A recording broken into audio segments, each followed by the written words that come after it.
Hello, YouTubers of the world! My name is Mega Geek Mixer, and I am here to give you my review of the latest One Piece chapter, One Piece manga chapter 913. Man, was it a crazy chapter. We got Zoro and Luffy back together again, and let me just say, I have always loved those two and their interactions together. It is always hilarious when those two are interacting together, or for that matter, fighting together. Let's not put in denial that when those two are fighting together, they are one hell of a duo. They are one heck of a duo, and man, I just love every minute of it when those two are together. Also, in this chapter, we also got to get more into Basil Hawkins' power and how he fights. So yeah, this was a pretty good chapter. I must admit, I loved pretty much every minute of it. So let's get right into it. Now, like I said before, at the beginning of the chapter, it was where we left off. Zoro and Luffy back together again and having a little go at it with Basil Hawkins. And at the same time, let me just say that Luffy has his usual self declaring his intentions and all. And then next thing you know, Zoro goes saying, no, no, no, you can't be saying we're here to beat up Kaido. And then Luffy, as his usual self, thinking people are gonna buy it, says, "Oh, never mind. I was lying about that last part." Oh, Luffy. This is why he's my favorite character. He just tries to keep swinging things around, hoping everyone believes it, or just be like, "Oh, wait, no, I didn't mean that. That's that." And then, of course, there's Zoro, who he's more smarter than Luffy, but he's also pretty much got some dumb sides to him. But hey, that's why I love him as well. I mean, soon as Luffy pulls out that sword, he says it's a world-renowned sword, and Zoro just repeats what he says, almost like he didn't hear him out. Oh, that was so funny right there. But then, yeah, they get into a little scuffle with Basil Hawkins and his crew, and at the same time, we got to look more into Basil Hawkins' powers, his devil fruit powers, and we actually have finally got the confirmation name of it. Now, before we learned of the name in this chapter, we all knew that it had to do something with voodoo and everything like that, because he's also a fortune teller, which also seems to work in conjunction with his combat abilities. But in either case, we'll start off by saying, yeah. So the name of Basil Hawkins' devil fruit is the straw fruit.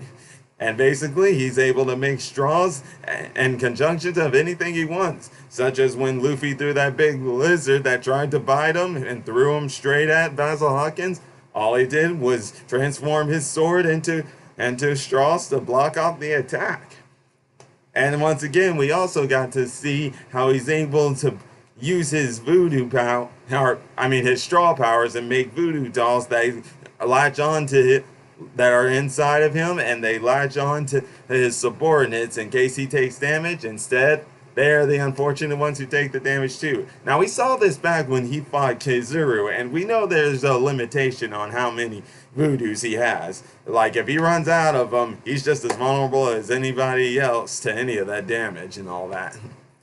But at the same time, we also got to learn more about his combat ability. We've also found out he can use his cards in conjunction with his combat. But unfortunately, we also learned that it doesn't mean they are all at his best disposal. Like, it's a double-edged sword.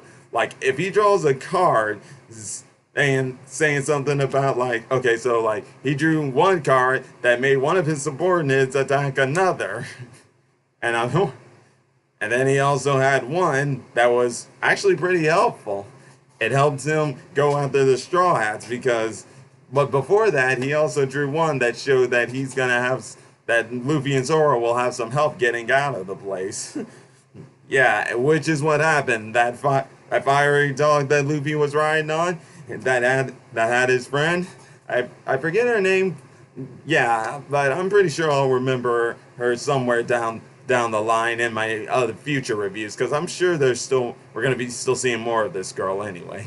But yeah, the dog that was on with him, he he got Zoro and Luffy out of there, but Basil Hawkins had a pursue card come out, and Zoro, being the badass that he is, was able to stop that thing and slice him up. And yeah, it's just like Basil Hawkins said, he would normally have gotten hurt from that, but with his voodoo powers, he was safe from that. All good, all good.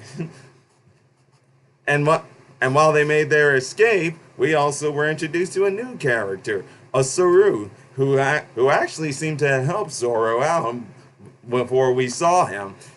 Yeah, it seems like she was able to give him some tea and everything. In other words, yeah, making him feel home at stuff after he escaped his little. Yeah, I mean, he escaped his little court, and I'm sure you all know what I'm talking about. This happened a few chapters ago when people saw him with the Ryoma. Yeah, I think that's his name. He has the sui. Yeah, the sui. At least that's how I'm saying it right. But you guys know what I mean. Yeah, he was on trial for having that and for being accused of stealing it. And I'm pretty sure that's going to be playing more of a big role as time goes on. I would like to think that he'll at least be able to keep the sword, but who knows? And if he doesn't, there's the sword Luffy has that might become his new sword. You never know. But yeah, either way, we also learned that she also can make some tea that can actually heal you from the river water that girl drank. Because yes, she was still poisoned, and Luffy being his usual self, once he heard that, he's like, oh good, thanks, take us over there, let's go. And on our way over there, we were introduced to a couple of more characters. Kikiyu and this sumo guy who at first before I scrolled down to seeing his face, I was beginning to think that was Sanji because he was sort of talking similar to how Sanji would talk whenever he sees a beautiful lady and everything.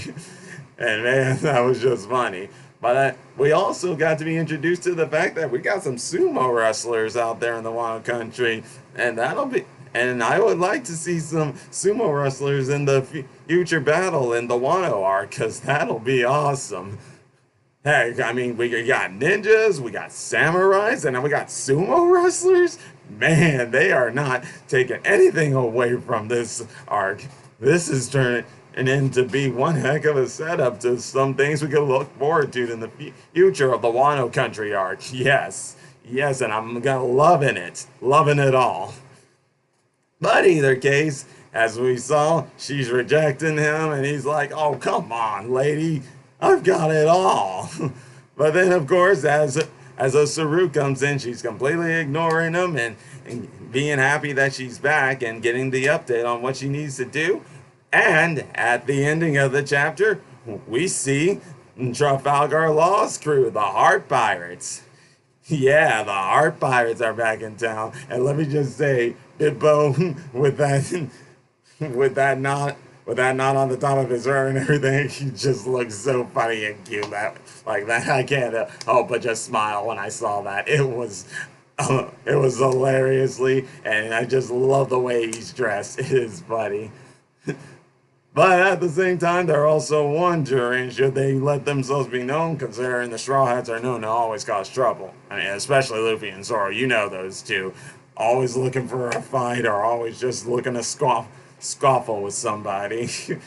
I mean, the fact that they don't got Nami there to stop them, you can bet that will happen.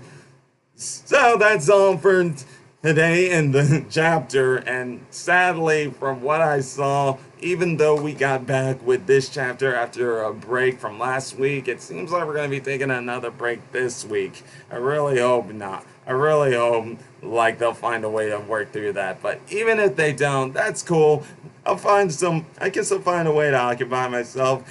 And that's all good and dandy. Either way, I love this chapter. We were introduced to some new characters, and we were also introduced to the fact that we got to learn a little bit more about Basil Hawkins' powers, and no doubt we're going to be seeing more of him, and we don't know exactly what his role is. I mean, right now he's an adversary of the Straw Hats, but who knows, depending on how things go, he might switch sides and form a temporary alliance with the Straw Hats and the Heart Pirates to take down Kaido.